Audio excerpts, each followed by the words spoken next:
Precisamos transformar o nosso Estado num Estado menos burocrático, num Estado menos hostil ao empreendedor. E aí a importância da Lei da Liberdade Econômica que aprovamos ontem. A lei que justamente visa contribuir como mais um elemento de vários que precisamos ter no nosso Estado para tornar o Rio Grande do Sul um Estado menos atrasado no que diz respeito à possibilidade de empreender. Subo essa tribuna para resgatar a aprovação do projeto da liberdade econômica que foi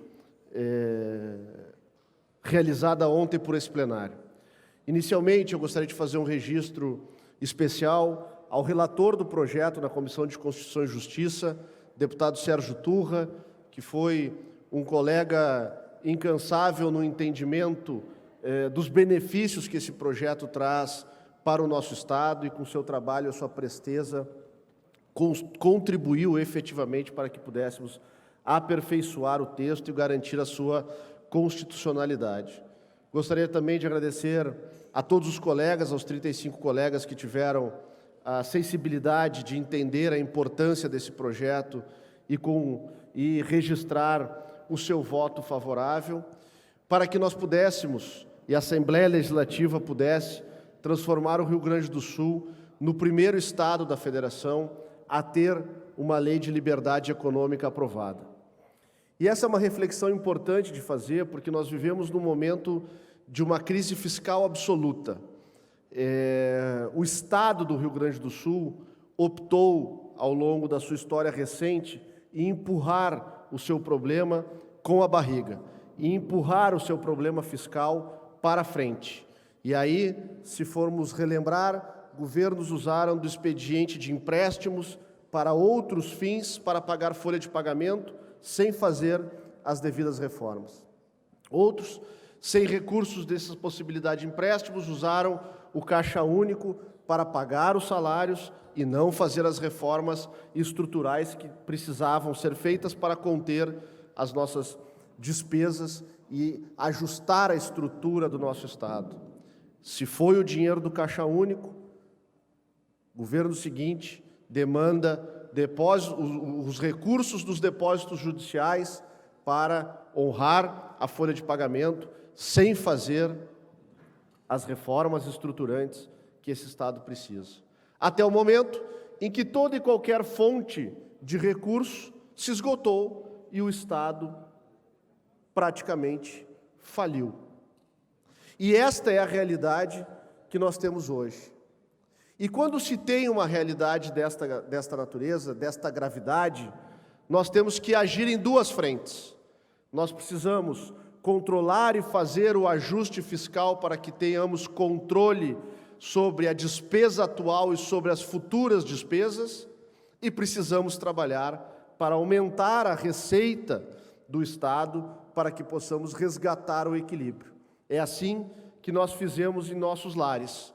Se o nosso orçamento estoura, reunimos a família, observamos onde se pode cortar gastos, seja na mudança da escola dos filhos, na postergação de umas férias, no cancelamento da TV a cabo, enfim. Mas também olhamos de que forma podemos arrecadar mais para as nossas famílias. E aí, talvez o filho que está na faculdade possa fazer um estágio, o pai possa trabalhar um turno a mais, a mãe possa desenvolver uma outra atividade em um outro horário, e desta forma nós reorganizamos o nosso orçamento. E é diante disso e diante desta situação que o Rio Grande do Sul se encontra. Tenho escutado muito, esta conta não pode ser paga pelos servidores públicos, deputado Matheus Wesp. Mas os servidores públicos já estão pagando essa conta há no mínimo 4 anos, com seus salários congelados e seus salários atrasados, porque não há recursos. O que vamos fazer? Seguir caminhando nesta lógica de fazermos sempre a mesma coisa, que é nada do ponto de vista da reforma estrutural, esperando um resultado diferente que não vai acontecer, ou vamos fazer diferente para conquistar um resultado diferente? E para isso, nós precisamos ter espírito público. Para isso, nós precisamos ter coragem. Para isso, nós precisamos enfrentar a situação que nos está posta de forma absolutamente comprometida com as próximas gerações de gaúchos e gaúchas. Repito, os servidores públicos são vítimas, não são vilões ou causadores de qualquer tipo de desajuste fiscal. Porém, eles já pagam essa conta e nós precisamos estancar essa sangria.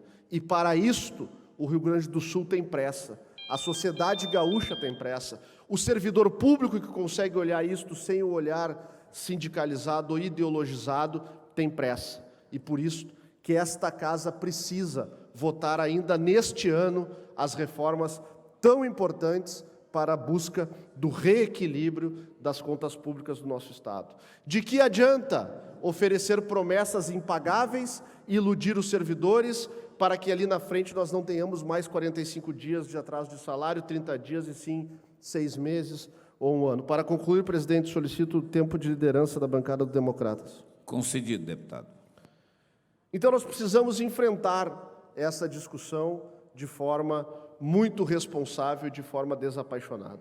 Se nada fizermos, podemos caminhar a passos largos para o destino que foi trilhado por Portugal e pela Grécia, que não fizeram nada e da noite por dia confiscaram em mais de 30% os salários e as pensões dos seus aposentados. Portanto, nós temos que ter responsabilidade e trabalhar no sentido de conter as despesas e organizar as estruturas de carreira e as estruturas administrativas do nosso Estado para que nós possamos ter este controle do ponto de vista das despesas. Mas não existe a bala de prata. Ao mesmo tempo, precisamos seguir trabalhando no sentido de aumentar as receitas do Estado e, para isso, precisamos ter o desenvolvimento econômico recuperado aqui no Rio Grande do Sul. Precisamos fomentar, acelerar, otimizar os processos de parcerias público-privadas para que possamos desenvolver e acabar com os gargalos logísticos que geram custo no nosso Estado. Precisamos transformar o nosso Estado num Estado menos burocrático, num Estado menos hostil ao empreendedor. E aí a importância da Lei da Liberdade Econômica que aprovamos ontem. A lei que justamente visa contribuir como mais um elemento de vários que precisamos ter no nosso Estado para tornar o Rio Grande do Sul um Estado menos atrasado no que diz respeito à possibilidade de empreender. Nós temos 500 mil desempregados no Rio Grande do Sul. E estas pessoas só podem voltar à atividade econômica de duas formas. Ou as empresas que estão aí postas e consolidadas podem, deputado Issur, aumentar a sua produção, criar novos produtos, criar novos serviços e absorver estas pessoas, estas novas mãos de obra, ou as pessoas, através da sua vocação, através do seu talento, através da sua dedicação, possam empreender para tratar de buscar o seu sustento através da produção de produtos ou da prestação de serviços, de acordo com a vocação de cada um. E é justamente aí que o projeto de lei da liberdade econômica visa contribuir. O projeto tira as amarras do Estado de cima daqueles que empreendem nas atividades de baixo risco. As atividades de baixo risco são as maiores e mais numerosas empresas que temos no Rio Grande do Sul e no país. Porque as de alto risco são hospitais, são hidrelétricas, são minas, são frigoríficos, enfim.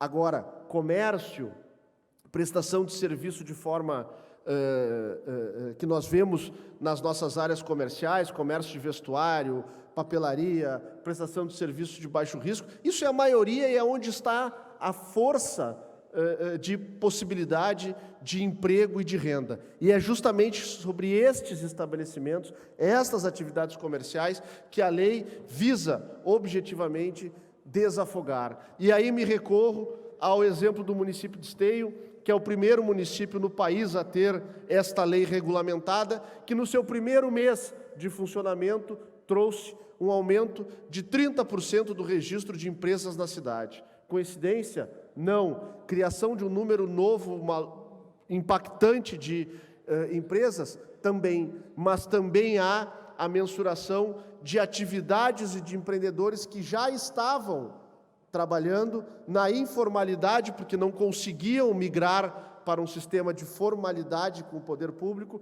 tamanha burocracia.